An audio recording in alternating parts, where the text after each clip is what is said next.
Hey guys, welcome to Splatoon Saturday, your weekly source for all the latest on Splatoon. AMIIBO! Good morning everyone. I've been gone 1 week, so I was not able to do Splatoon Saturday last week, so there's a lot of awesome news to go over. The official Splatoon Tumblr has released a ton of different translations for stuff that was previously in tweets from the Japanese Splatoon Twitter account.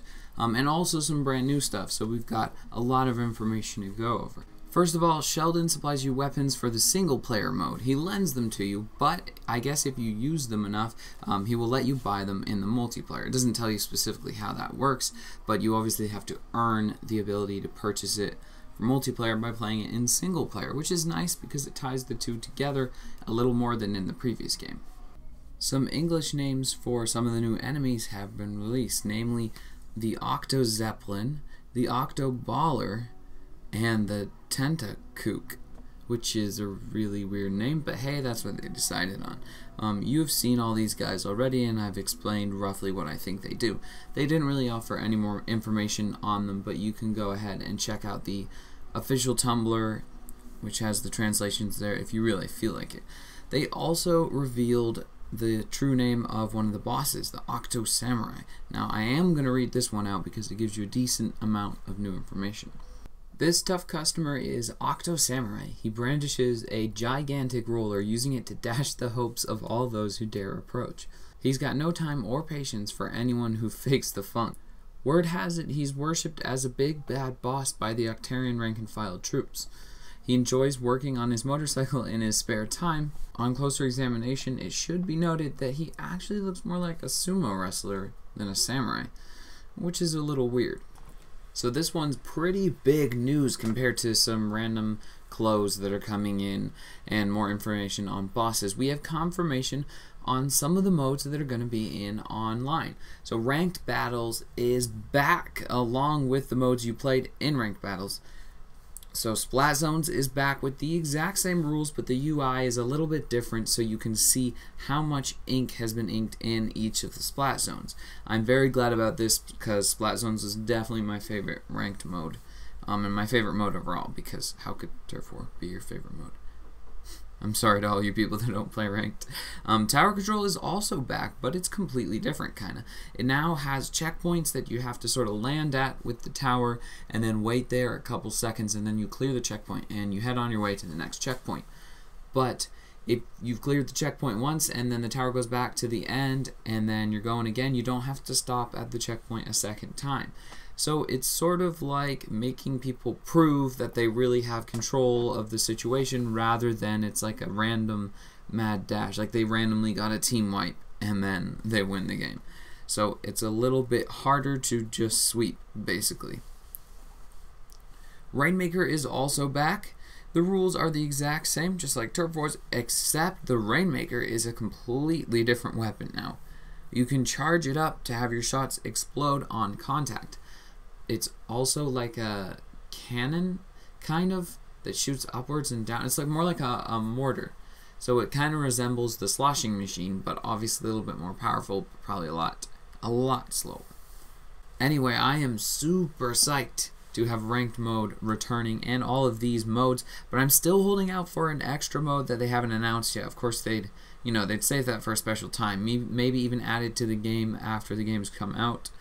I don't know, but I'm so glad that Ranked Battle is back, and I'm glad they made these changes. Maybe Tower Control will be even more fun, because Tower Control was my second favorite one after Splat Zones. I just don't like Rainmaker, to be perfectly honest. It's time for the User of the Week. This week, someone from Discord and YouTube and Twitch is on it. Okay, it's pretty much the same as last week, but instead of Jinx, it's Pixel. Pixelmania has been coming to every single one of my live streams. Don't tell anyone, but technically he missed one, but it was like 8 minutes long and we were just watching the Pokemon Direct, but don't tell anyone. Yeah, Pixel is the most dedicated Twitch fan ever. He's come to all my streams and he makes sure we have a good time, and sometimes it's even only him a couple of times, and he's still been there and watched. So I really appreciate it. As I was streaming for a week or so, well, for a couple days every day for a while, and that was really awesome of him. So I just want to appreciate you on this video. And also, I haven't been on Twitter and stuff in a while. I haven't been doing my usual jam because I've been on the move a lot, moving from place to place and doing a ton of stuff all the time in America. So that means I haven't really been interacting with you guys, so I couldn't really pick a user of the week from Twitter. So it's just Pixel in general, because he's awesome.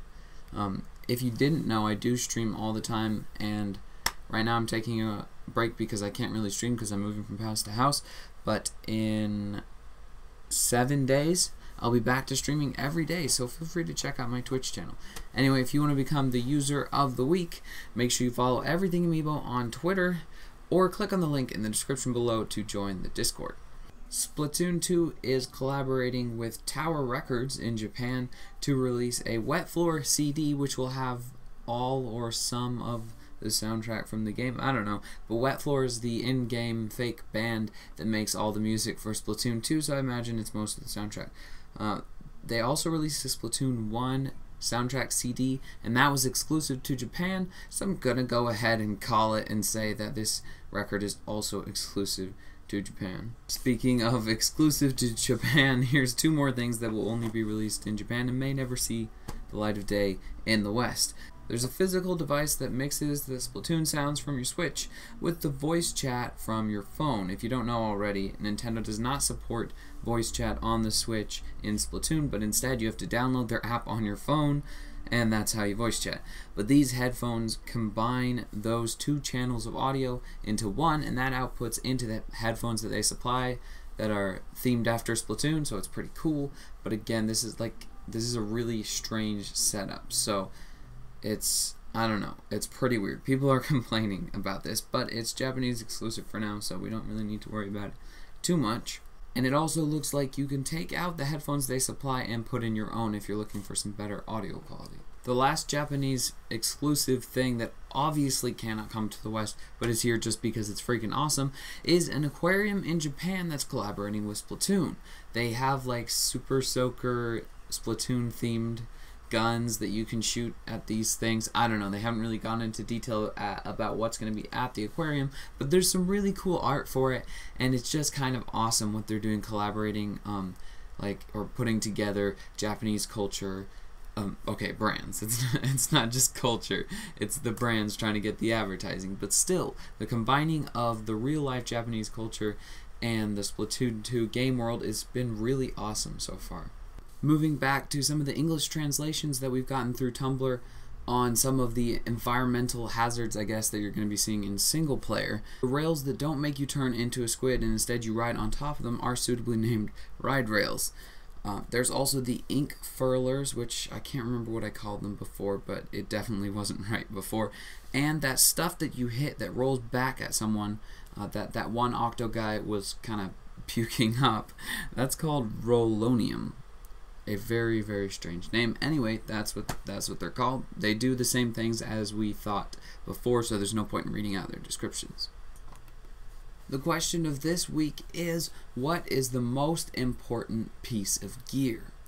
And I mean style-wise, not function-wise. So there's hats, clothes, and shoes, and it's the same in Splatoon 2. But which do you put the most priority on your character in Splatoon 1 right now? Make sure you click on the link in the comment below to cast your vote, and I'll go over the answers in the next episode of Splatoon Saturday. Now, there's actually a decent chunk of news that we haven't gone over yet, namely a ton of new information on weapons, and I mean a ton.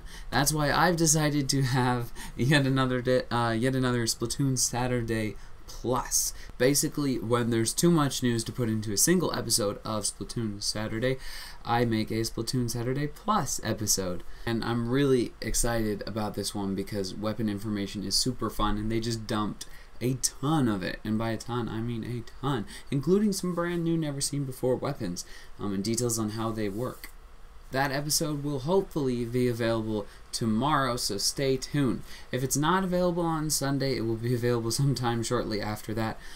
There may be some circumstances that I'm not able to upload it because of internet problems, but it shouldn't be a problem, so stay tuned for that tomorrow. Anyway, thank you so much for watching this video, guys. If you enjoyed it, don't forget to leave a like, and of course subscribe to Everything Amiibo for more Splatoon Saturday and for more Nintendo toys and games. I'll see you guys next Saturday. Actually, I'll see you guys tomorrow.